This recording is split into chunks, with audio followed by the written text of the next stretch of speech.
Okay, Rudolph. Oh, hi, boys and girls. Welcome to Santa's Village. And it's cold out here and it's snowing, so hey, let's go inside by the fire, have some hot cocoa, and let Santa share some brand new Christmas stories with you. Hi, boys and girls. Time for another story and some hot cocoa, Santa's favorite, and a nice warm fire. Time for another story. This time I'm going to tell you the story about Allie and the Santa Live Now Pussycat. One morning, I was reading one of the hundreds of letters I receive each year from all you boys and girls, and I came across a letter from a little girl asking me for a kitten for Christmas. Well, I saw no problem with it, and because she had been a good girl all year, well, I decided that she should get the present she deserved. Well, a whole year passed, and on Christmas Eve, I loaded the sleigh and went off delivering presents, as I do every year. We went from house to house, landing on the roof if it had a chimney, and we'd land in the garden if it did not, and I would use my magic key. As I landed in the garden of this house, I noticed it was in darkness, and there was no Christmas lights. Why, the house looked deserted.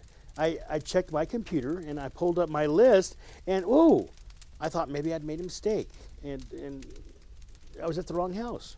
But there was a letter from a little girl living in this house who wanted presents. And then I suddenly realized, boys and girls, that this was the same house that I came to last year with the little girl who wanted the kitten. Well, we were in a dilemma. We didn't know what to do because we didn't know how to deliver the presents. I asked Rudolph, he didn't know. Yodel, he didn't know. Head Elf was back at Santa's Village. Well, just then, Snowy, my dog, he jumped off the sleigh and he ran over to the hedge. He said, I can see the eyes of a cat, Snowy explained. Come quick and look. So I got out of the sleigh and I trudged through the snow and over to the hedge. And there, to my wonderment, were the eyes of a little kitty looking at me. Yes, and the cat was shivering. Well, she was so hungry. And, of course, I recognized her as being Allie, the cat I had delivered the previous year. Oh, my dear, she had been abandoned. Well, I picked Allie up, and I wrapped her in my coat just to keep her warm. And bring me some hot milk and something to eat quickly, I shouted. I then realized what a mistake I had made by giving Allie as a present. A pet is for life. Boys and girls, not just for Christmas. Well, we delivered the rest of the presents, and then off to the North Pole we went with one extra guest and a set of toys that had not been delivered.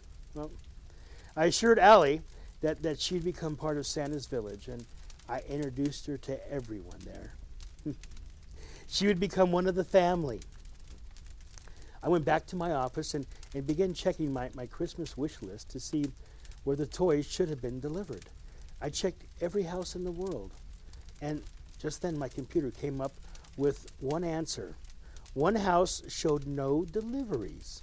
Well, it was still Christmas Eve, and it wasn't over, so I jumped back in my sleigh, and off I went to investigate. I found the house, and I went down the chimney. I could see it was a poor house, and the family had fallen on, well, tough times, which is why they had to leave their previous home and also left their pet. I quickly went up the stairs, and there was the little girl. She was asleep with a picture of Allie on her bedside. I realized then that although she had loved Allie, her family simply could not afford to keep the cat in these times, and this made Santa so sad. Well, I left the presents and also left her a letter telling her that Allie was now safe. And well, she had found a new home, and one day she would come back and visit the little girl. I prayed that the fortunes of the family would change, but I was taught a lesson that we all should remember, especially at Christmas time. A pet is not a present. It's a family member. And Allie is now a family member at Santa Live Now. Merry Christmas, boys and girls.